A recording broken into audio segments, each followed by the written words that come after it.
Bonjour à tous et à toutes, bienvenue à cet atelier d'aromathérapie.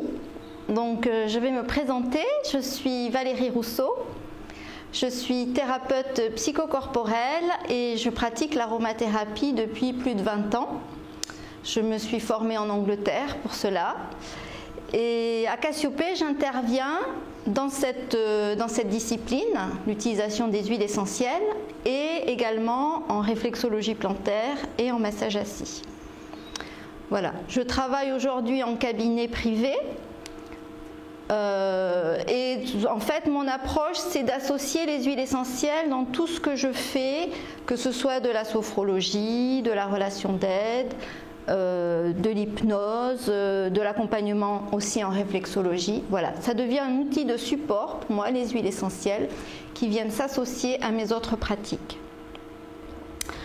Donc, je vais vous présenter les huiles essentielles. Peut-être que vous les connaissez déjà, puisque souvent les gens en utilisent un petit peu à titre comme ça expérimental. Ils en ont vu dans les livres, ils ont lu quelques informations.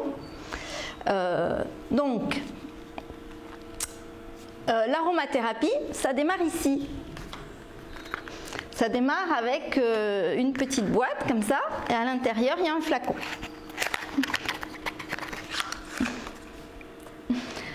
Alors, ce flacon, en fait, c'est le résultat d'un procédé que je vais vous présenter, qu'on appelle la distillation.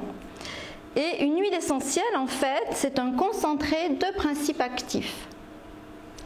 Voilà, donc ce qu'il faut comprendre, c'est que l'huile essentielle, ce n'est pas que une plante comme par exemple quand on va faire une tisane ou une décoction. C'est une plante qui a subi un procédé et qui en ce sens est très concentrée. Et c'est pour ça que son usage est assez complexe et peut devenir même, dans certains cas, si c'est mal utilisé, dangereux. Alors, nous allons regarder d'où viennent les huiles essentielles. Alors, hop, ça se trouve ici. Donc, les huiles essentielles, la plupart des huiles essentielles, ça provient d'un processus qu'on appelle la distillation. C'est un processus assez complexe qui est fait en laboratoire. Et en fait, déjà, ce qu'il faut comprendre, c'est que ce n'est pas toute la plante qui va être utilisée. Donc, en aromathérapie, la première étape, c'est je collecte la plante, mais après, je vais utiliser la partie qui va donner le plus d'huile essentielle. Par exemple, quand on va ramasser de l'eucalyptus, on va cueillir des feuilles d'eucalyptus. Quand on va utiliser la rose, par exemple, malgré ce qu'on pense, c'est les feuilles de rose qui vont donner le plus d'huile essentielle.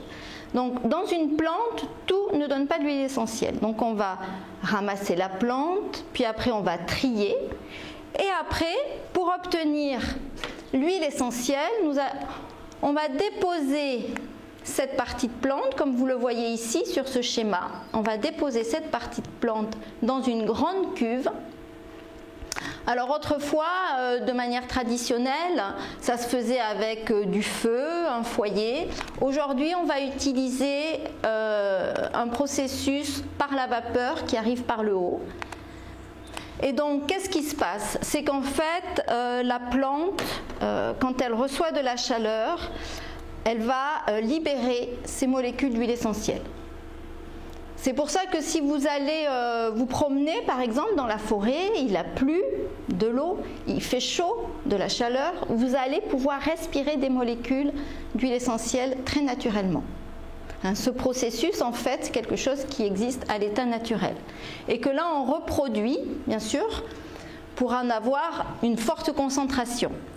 Donc, l'huile essentielle va s'échapper, elle va prendre un caractère vaporeux, elle va se coller à la molécule d'eau et puis elle va après, par un phénomène de refroidissement, revenir à un état liquide. Puisque dans la plante, en fait, l'huile essentielle existe à l'état liquide. Et après, qu'est-ce qu'on voit? Eh bien, on voit que l'huile essentielle, elle flotte dans l'eau. C'est pour ça d'ailleurs qu'on appelle ça de l'huile essentielle. Parce qu'elle est essentiellement lipophile, c'est-à-dire qu'elle est plus lourde que l'eau et elle flotte, d'où son nom. Essentielle parce qu'elle est essentielle à la vie de la plante, et ça je vais vous l'expliquer. D'accord ? À la fin de ce processus de distillation, on a deux produits. Souvent, on n'y pense pas, mais on a un deuxième produit qui est ce qu'on appelle l'eau florale. Donc quand on a distillé une plante, on obtient deux produits en aromathérapie, voilà, qui est d'une part son huile essentielle et d'autre part son hydrolat, que l'on appelle communément eau florale. Cette eau florale, peut-être que vous l'utilisez, hein, ça se boit, ça s'utilise en cosmétique, on peut faire des gâteaux avec, il y a toute une utilisation. C'est de l'eau qui contient des traces, en fait, d'huile essentielle, mais des traces très faibles, un peu à un niveau homéopathique. Ça peut avoir un usage intéressant, l'hydrolat, pour les personnes fragiles en particulier, les bébés, les femmes enceintes et autres. Donc voilà pour l'huile essentielle. Alors, l'huile essentielle, la plupart, 90% des huiles essentielles viennent de ce processus de distillation. Néanmoins, on a d'autres processus qu'on appelle aussi l'expression à froid, que vous connaissez pour les huiles végétales, et aussi pour tout ce qui va être les agrumes. En fait, sur la peau des agrumes, il y a de l'huile essentielle qu'on appelle le zeste. Et il va suffire simplement de faire une expression pour le recueillir. Donc si vous achetez de l'huile essentielle de citron, d'orange ou autre, en fait, ça vient d'un processus d'expression. Et enfin, il y a une troisième façon de recueillir des huiles essentielles. C'est ce qu'on appelle l'enfleurage ou la macération. C'est la vieille méthode, l'enfleurage ou la macération. On va utiliser de l'huile végétale et on va la charger en plante. Et l'huile végétale a la propriété d'extraire les principes actifs. C'est comme ça, par exemple, qu'on a pu faire la momification, puisque la momification, c'était des macérats très très puissants. Pendant des années, on préparait ça avec des plantes très virucides et antiseptiques. Et puis après, on trempait les bandelettes dedans et on entourait le squelette avec. Et ce qui a empêché, ça a arrêté la putréfaction en fait. Donc c'est vraiment la macération, ça existe depuis la nuit des temps.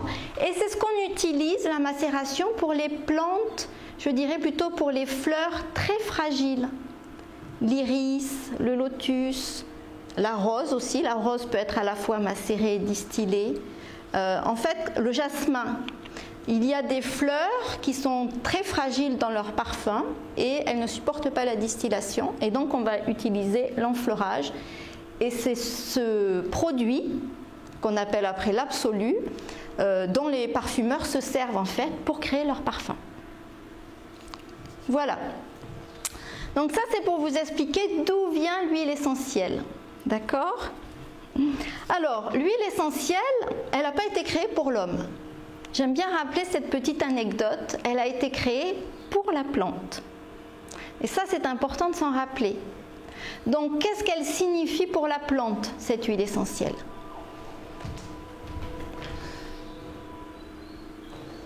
En fait, pour la plante, l'huile essentielle, elle représente ce qu'on appelle son système immunitaire.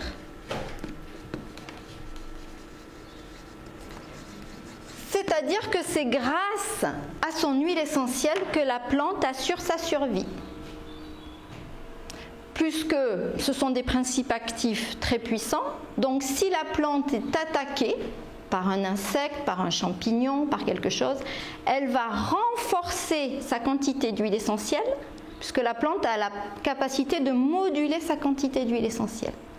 Elle va la renforcer et ainsi se défendre. Donc ça, on voit par là que ça sert à la protéger. Mais ça ne sert pas qu'à ça. Ça sert aussi à attirer. C'est un pouvoir d'attraction. C'est pour ça qu'on utilise beaucoup le parfum pour l'attraction. grâce à son huile essentielle, il y a une sorte d'aura qui va se dégager tout autour d'elle et qui va venir attirer les insectes pollinisateurs. Et donc en fait, son huile essentielle, elle est essentielle pour son développement, pour la sexualité de la plante. Elle est au cœur de ça. D'accord ? Alors, l'huile essentielle, on pourrait dire quelque part que c'est une forme d'énergie pour la plante. Elle va participer à sa force énergétique et même à sa personnalité. Si elle sent fort, si elle sent doux, etc. Donc, pour moi aujourd'hui, je dis souvent que l'huile essentielle représente le chi, qu'on peut dire aussi chi, de la plante, c'est-à-dire vraiment son énergie avec son aura, sa personnalité, tout est inscrit en fait à travers son huile essentielle.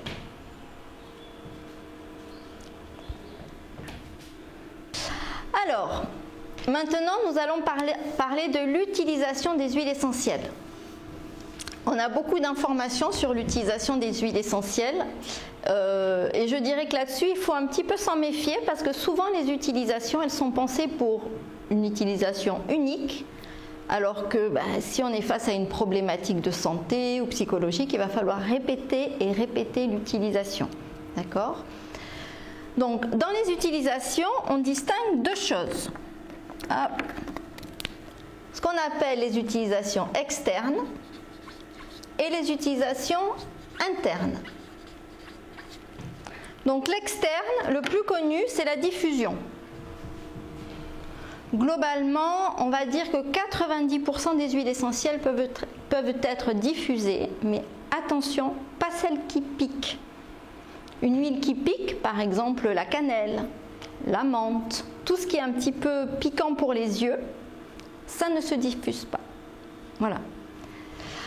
Après, bien sûr, on va avoir l'externe, on va avoir l'inhalation. Ça, c'est très spécifique, avec un bol d'eau chaude, si on n'a rien, une serviette, et on met quelques gouttes pour faire face à une rhinite, un rhume, etc. Après, on a tout ce qui va s'appliquer sur la peau. Alors, l'huile essentielle, elle adore la peau, puisque sur votre peau, vous avez un sébum naturel. Et l'huile essentielle est lipophile, c'est-à-dire vraiment, elle se marie avec l'huile.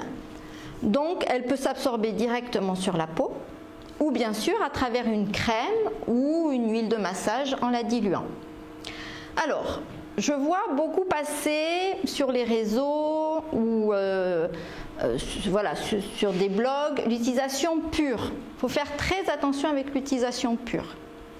Pourquoi ? On peut exceptionnellement mettre une goutte sur une piqûre, par exemple de moustique, la lavande aspic, qui est très connue, on peut mettre une goutte, ça va. Mais si on commence à faire ça très souvent et très régulièrement, eh bien vous allez fragiliser votre peau. Et le risque, finalement, c'est de créer une allergie que vous n'aviez pas au départ. Pareil, par exemple, si vous voyez la noisette de crème à laquelle je rajoute une goutte d'huile essentielle. Ça, c'est catastrophique. On est à peu près sûr qu'au bout de 6 mois, 1 an, la personne va commencer à développer une forme de dermatose, une peau hyper allergisante, etc. Pourquoi ? Parce que c'est beaucoup trop fort. Donc en fait, il y a des vraies dilutions à respecter. Selon les parties du corps, selon l'usage, il y a tout un tas de dilutions. On ne peut pas utiliser pur ou comme ça ponctuellement les huiles essentielles. D'accord ? Après, bien sûr, il y a tout ce qui va être usage dans le cadre d'un massage. Massage relaxant, massage antidouleur. Là, c'est très efficace. Il faut savoir que parfois, il est plus efficace d'aller masser une zone du corps que de l'ingérer. Alors, un exemple classique pour les femmes, c'est les douleurs de règles. Il sera beaucoup plus efficace de masser la zone du bas-ventre et du bas du dos avec de la sauge clarée que d'ingérer de la sauge clarée. Vous aurez un effet immédiat. Et puis on va le voir, quand on ingère quelque chose, on dit que ça passe la barrière hépatique. C'est-à-dire que le foie doit le traiter. Et quand le foie traite un aliment ou quelque chose d'organique, il ne va pas tout transmettre. Donc on perd en fait en efficacité. Donc souvent la voie externe peut avoir une utilisation beaucoup plus intéressante. On peut utiliser aussi la voûte plantaire. Très intéressant d'utiliser des huiles essentielles par la voûte plantaire. Par exemple, on s'est aperçu que pour les rhumes, si on connaît la zone des poumons, du nez au niveau en réflexologie, en appliquant de l'eucalyptus sur cette zone, on avait plus d'effet qu'en l'ingérant. Et la personne, l'odeur même de l'eucalyptus va après être dans l'haleine de la personne, ce qui montre que l'huile a vraiment pénétré. Mais c'est beaucoup plus efficace. Donc l'usage externe, c'est toujours le premier usage à privilégier. Voilà. C'est utiliser au maximum cet usage externe. Et l'usage interne, lui, c'est-à-dire le fait d'ingérer des huiles essentielles, est réservé quand il y a des maladies infectieuses. Bronchite, grippe, rhume, cystite, tout ce qui est un peu infectieux, fièvre. En sachant qu'on n'ingère pas n'importe comment une huile essentielle. On ne l'ingère pas sur un sucre, on ne l'ingère pas dans de l'eau. En fait, il faut un support qui puisse l'enrober. Pourquoi? Parce que c'est quand même très très agressif, une huile essentielle. Et si vous l'ingérez comme ça, vous allez vous brûler la muqueuse de l'œsophage. Donc, comment on fait? Eh bien, on va utiliser du miel, par exemple, du miel liquide, qui est un très bon support, qui va bien enrober l'huile essentielle, la goutte d'huile essentielle. On peut utiliser également de l'huile végétale. Dans une cuillère à café ou à soupe, on met de l'huile végétale et on rajoute 1 ou 2 gouttes d'huile essentielle. Et également, il existe en pharmacie des gélules neutres. Donc vous pouvez aussi utiliser des huiles essentielles comme ça, par le biais de gélules, qui sont capables d'absorber jusqu'à 2 gouttes d'huile essentielle. La règle que je vous donne, qui n'est pas toujours précisée, c'est qu'on ne dépasse jamais 6 gouttes par jour chez un adulte en bonne santé. Si possible en 3 prises et au maximum sur 10 jours. Voilà. Au-delà, en fait, on commence à fatiguer le foie, fatiguer les autres organes et ça devient contre-productif. Alors, l'aromathérapie, c'est quelque chose d'assez complexe, malgré le fait que c'est très utilisé, voilà, c'est ouvert à tout le monde. Il y a une certaine complexité, et c'est cette complexité que je vais essayer de vous expliquer rapidement, qui fait qu'il y a parfois des erreurs qui sont commises, parfois des erreurs même qui peuvent amener les gens à l'hôpital. Et c'est pour ça aussi qu'on dit de faire attention. La première complexité, c'est qu'on confond la famille botanique avec l'huile essentielle. Je vais vous donner un exemple. Donc, si je prends les lavandes, d'accord? Je dis bien les lavandes. Les lavandes, c'est une famille botanique. Dans ces familles botaniques, vous allez avoir, par exemple, l'aspic, vous allez avoir l'officinale et la stoïcade, qu'on connaît sous le nom de lavande papillon. Toutes ces lavandes donnent une huile essentielle différente. Et quand on les observe, si on les observe dans leur environnement, elles n'ont pas du tout la même forme. Voilà, elles n'ont pas tout à fait les mêmes couleurs, ce sont des plantes différentes. Mais ça s'appelle lavande. Donc dans l'esprit des gens, oh, c'est la lavande, c'est tranquille, c'est pas dangereux, etc. Pas du tout. Parce que elles n'ont pas les mêmes composés chimiques. Donc la lavande officinale, c'est celle qu'on connaît, la lavande vraie, qui est assez douce. Mais la lavande aspic, déjà, qui est très efficace sur les piqûres, elle contient du camphre. Et donc déjà, on a une première contre-indication qui est sur les enfants, sur les gens asthmatiques. Faites attention, les épileptiques. Enfin, ici, on a une lavande qu'on appelle stoïcade, qu'on trouve beaucoup en Corse, qui est une lavande excessivement toxique. Pourtant, on peut quand même la trouver. Et en fait, là, normalement, elle a un usage uniquement médical. Voilà, son niveau de toxicité est très fort, elle peut créer des convulsions. D'accord? Et c'est strictement interdit pour tout le monde, sauf dans un milieu médical ou si c'est préparé par un pharmacien. Donc ça, c'est la première erreur qui est faite, c'est qu'on mélange les familles. On voit ça aussi avec les eucalyptus, hein, il y a plein de types d'eucalyptus. On voit ça aussi avec le basilic, voilà. Donc bien sûr, quand on apprend une plante en aromathérapie, on voit toutes ces nuances, et ça c'est important. Donc ça c'est la première erreur, qui est une erreur au niveau des familles botaniques. Il y a une deuxième erreur qui est plus complexe, c'est le principe du schémotype. Le principe du schémotype, ça veut dire quoi? C'est que la même plante, je vais vous prendre le thym. La même plante, exemple un thym à vulgaris, voilà, qui pousse dans votre jardin.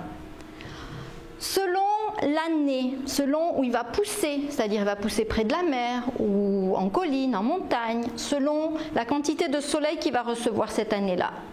Au moment de sa distillation, il va produire certains principes actifs. C'est ce qu'on appelle le schémotype. Et c'est pour ça que vous voyez marqué sur les thym à linalol, à tujanol, à thymol. Donc c'est la même plante, mais l'environnement et le climat va faire qu'au moment de sa distillation, elle va libérer des principes actifs différents. Pourquoi? Parce que selon les années, par exemple cette année-là, il y a eu beaucoup d'insectes. Donc la plante, elle a eu besoin vraiment de lutter énormément contre cet environnement agressif, et donc elle a produit certains principes actifs très forts, très agressifs. L'année suivante, c'est beaucoup plus calme, elle n'a pas besoin de produire les mêmes principes actifs. Elle s'est adaptée. Mais pour vous, bien évidemment, c'est pas la même, on va avoir 3 huiles essentielles différentes. C'est pour ça qu'au moment de la distillation, le distillateur va mesurer les différentes molécules. Donc un thym à linalol, c'est un thym très doux, qui peut être même utilisé chez les enfants pour des rhumes, etc. Un thym à tujanol, c'est un thym assez moyen. Un thym à thymol, c'est un thym très fort, très dermocaustique, qui peut brûler. Si on utilise par exemple un thymol pour faire de la diffusion de l'inhalation, se brûlent les muqueuses. C'est strictement réservé à l'adulte. Mais ces 3 produits, vous les trouverez tous en magasin bio ou autre, ou en pharmacie. Et sachez que même les pharmaciens ne sont pas toujours formés à ces nuances, s'ils n'ont pas reçu de formation en aromathérapie. Donc ça, c'est la deuxième erreur. Et c'est ces erreurs-là qui conduisent les deux réunis à des accidents en aromathérapie. Donc, c'est un petit peu ça la complexité. Après, la dernière complexité, c'est la dilution. On en a parlé tout à l'heure un peu avec l'usage externe.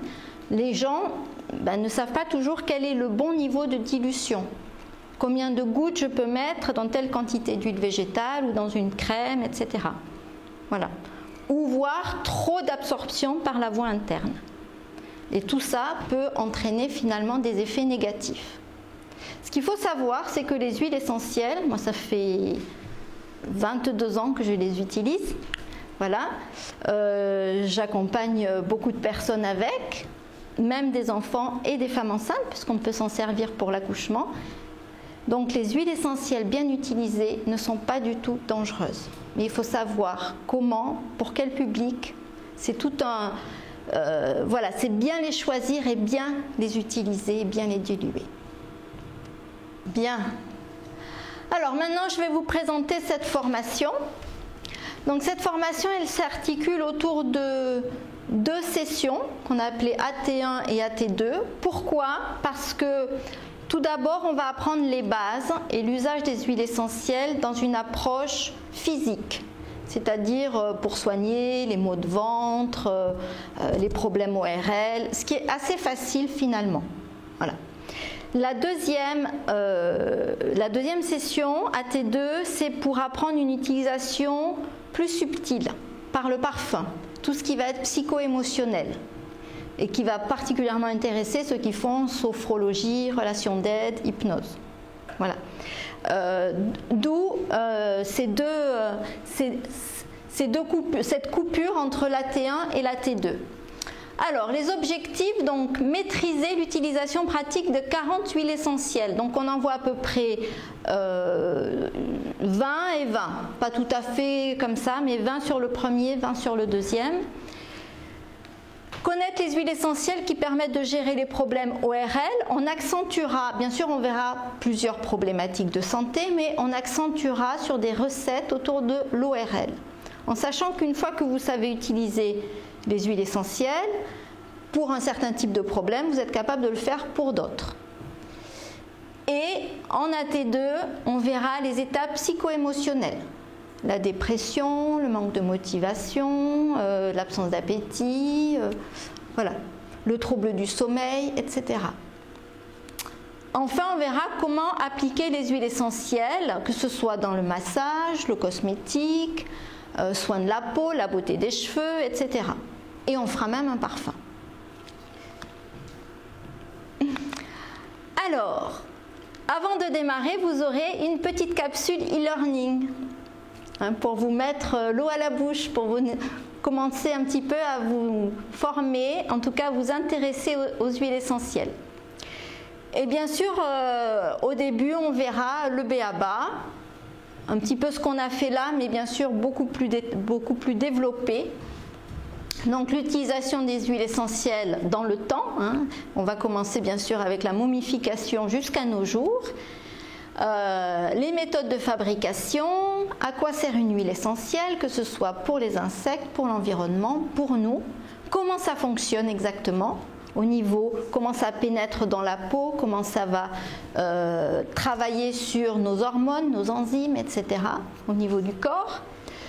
Les différents modes d'utilisation que j'ai rapidement évoqués, l'externe et l'interne, avec toutes leurs indications, mais surtout toute leur dilution, c'est-à-dire une diffusion, vous voyez, dans une pièce par exemple de 40 mètres carrés, eh bien on va mettre environ 15 gouttes. Ça paraît rien de savoir ça, mais si la pièce elle fait 20 mètres carrés, il faut en mettre 2 fois moins. Donc tout ça, c'est des choses qu'il faut savoir. Combien de gouttes d'huile essentielle je mets dans un bain, etc.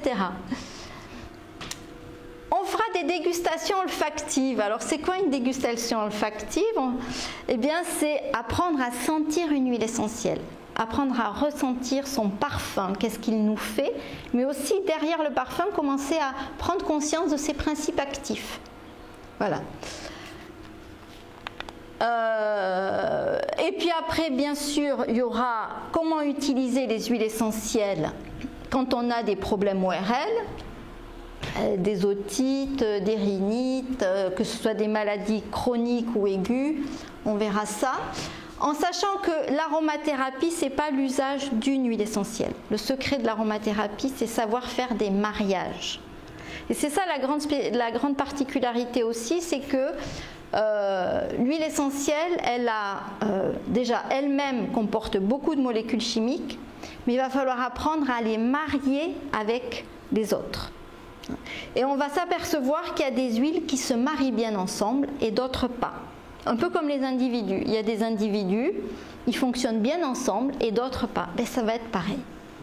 Donc on va apprendre cet art, je dirais, de la synergie.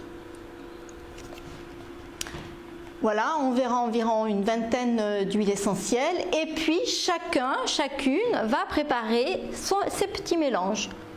Donc 2 mélanges chacun. Pour ce que vous souhaitez, que ce soit des problèmes de ventre. En tout cas, on restera sur le physique sur ce premier stage. Ça peut être aussi pour des personnes de votre entourage.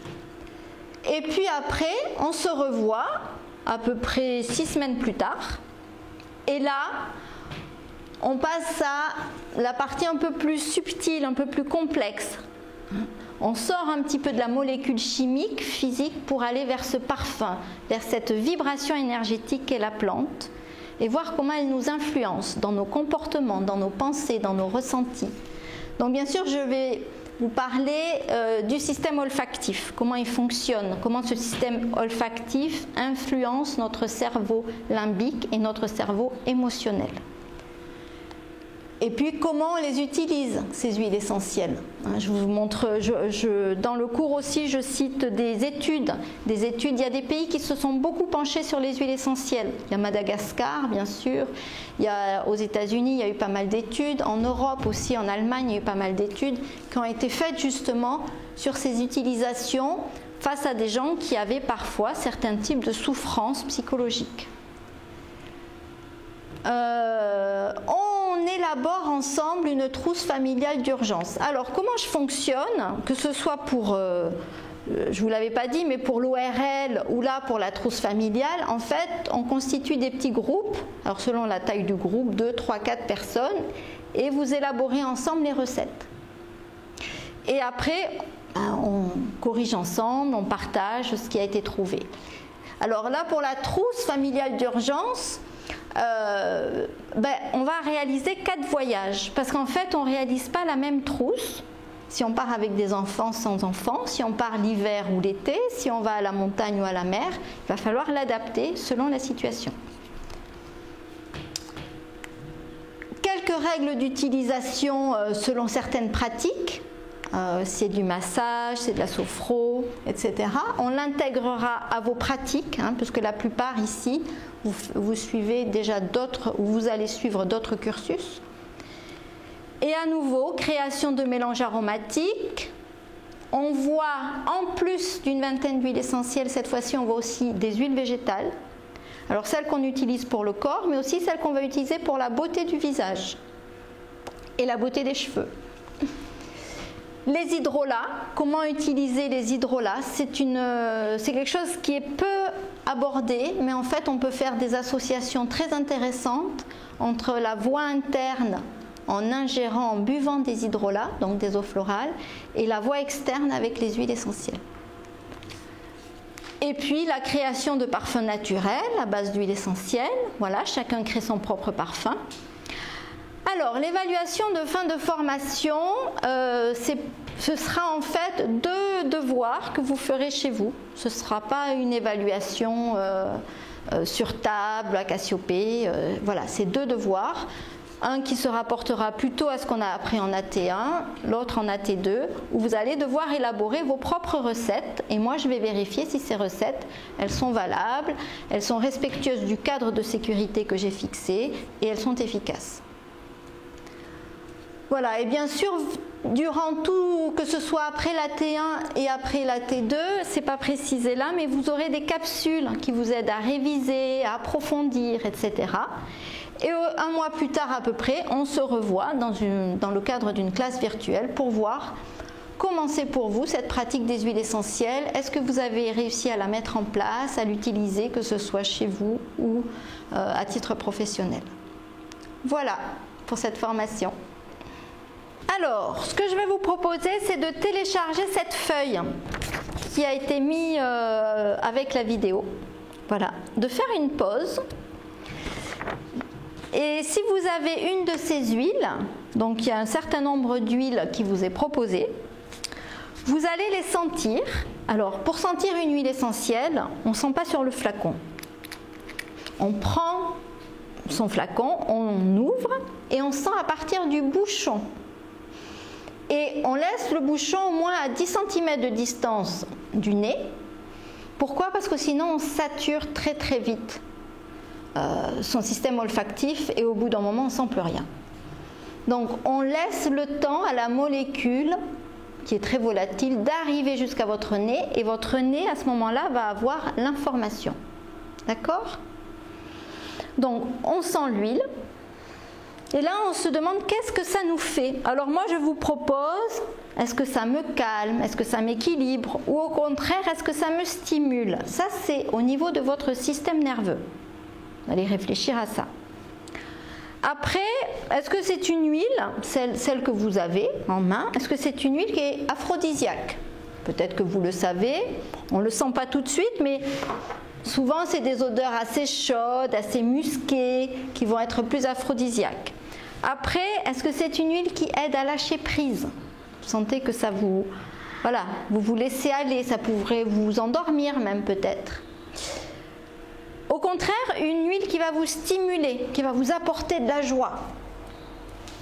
Et enfin, une huile qui renforce l'ancrage. Alors, renforcer l'ancrage, ça veut dire que quand vous la sentez, vous sentez votre énergie qui descend dans les pieds, comme si vous avez des pieds bien posés au sol, comme si vous aviez des racines au niveau des pieds.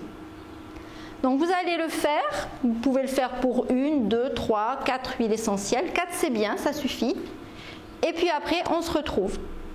Donc maintenant, en fait, l'idée c'est que vous viviez cette expérience de sentir le parfum d'une huile essentielle et que vous voyez ce que ça vous fait, mais il n'y a pas de, je dirais, il n'y a pas de réponse absolue. Alors on sait ce que ça fait au niveau du système nerveux. Mais par exemple, aide à lâcher prise, apporte de la joie. Selon son histoire autour d'une odeur, certains vont adorer une odeur parce que ça leur rappelle des vacances, des réunions de famille, et d'autres au contraire vont la détester pour d'autres raisons. Voilà, ou peut-être pour les mêmes raisons. Donc en fait, on ne peut pas préjuger vraiment de l'effet émotionnel d'un parfum, hein. Alors, on va commencer par la bergamote. Donc, la bergamote, qu'est-ce que ça fait la bergamote? Moi, j'ai une calmante, équilibrante et apporte de la joie. Ah, ben super. Tout l'inverse peut-être. Alors, la bergamote, donc c'est un bel agrume, hein, qui est un petit peu entre le citron et l'orange, et c'est une grande équilibrante du système nerveux. Beaucoup d'agrumes ont un caractère équilibrant, et je dirais que globalement, tous les agrumes apportent de la joie. C'est vraiment, c'est pétillant un agrume, c'est gai, ça a une belle couleur jaune, orangé, etc. Donc, pour apporter de la joie, souvent on va rajouter un agrume. Après, il y avait la camomille. Alors la camomille, vous la connaissez, c'est une grande calmante. Et qu'est-ce qu'elle fait la camomille? C'est d'abord un effet de lâcher prise. C'est pour ça qu'elle nous amène au sommeil. Elle nous fait dormir. Après, j'ai choisi un bois. Alors, le bois de cèdre. Le cèdre, c'est un arbre énorme avec des racines très puissantes. Il a des racines tellement grandes, le cèdre, qu'il faut lui laisser un rayon important autour de lui, de place, parce que sinon, il soulève les autres arbres. Hein, tellement ses racines sont profondes et puissantes. Alors, ça fait quoi le bois de cèdre? Moi, j'ai mis calmant et renforce l'ancrage. Oui, voilà, ça renforce l'ancrage. Alors, c'est un calmant, mais c'est aussi un équilibrant. C'est quand même, il va nous apporter un bel équilibre au niveau du système nerveux. Après, il y a une huile essentielle qui est très connue, qui est la menthe poivrée. Donc, la menthe poivrée, c'est une grande stimulante. Hein, si on en diffuse, on va la sentir partout. Elle stimule le système nerveux, elle stimule la digestion. Alors, ça peut avoir un effet un petit peu de joie, puisque on dit que c'est une huile de communication. Hein, le thé à la menthe, ça ouvre la gorge, ça ouvre la voix, ça donne envie de parler. Après, on avait le géranium rosa. J'ai mis stimulant, mais c'est parce que je n'aime pas l'odeur. Alors, le géranium, c'est une odeur qui est assez forte. C'est d'ailleurs pour ça que c'est un répulsif pour les moustiques. Hein, assez fort. C'est un grand équilibrant. Très, très équilibrant du système nerveux. Et malgré cette odeur intense, il rentre dans les odeurs très aphrodisiaques. Il y a beaucoup de géranium dans les parfums. Il apporte un certain lâcher-prise. Voilà. Après, il y avait une très belle fleur, une fleur des îles qui s'appelle l'ilang-ilang. L'ilang-ilang, c'est une fleur, on dirait qu'elle a des cheveux qui retombent comme ça, elle est très belle. C'est une très très grande calmante. Mais malgré son caractère très calmant, elle est très aphrodisiaque, très utilisée dans les parfums pour femmes. Voilà, elle apporte une forme de nonchalance, de lâcher prise. On l'utilise aussi pour le sommeil, la dépression en particulier.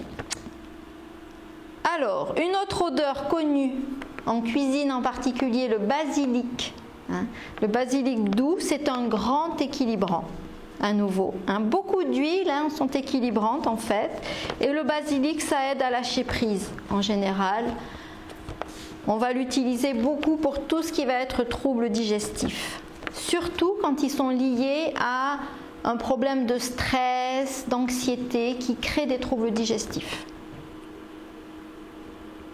Après, on avait le romarin. Alors, c'est un romarin cinéole parce qu'il y a plusieurs types de romarin. C'est un grand stimulant.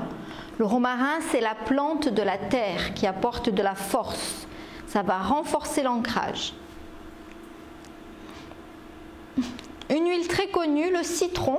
Donc le citron, très grand équilibrant, très pétillant, très joyeux. C'est une huile que j'aime beaucoup, très facile à diffuser partout, qu'on peut utiliser même sur les gens fragiles, les enfants, etc.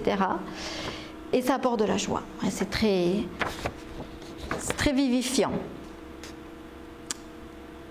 Il nous reste l'eucalyptus radiata, donc il y a plusieurs eucalyptus, donc c'est le radiata. L'eucalyptus radiata, c'est aussi un équilibrant.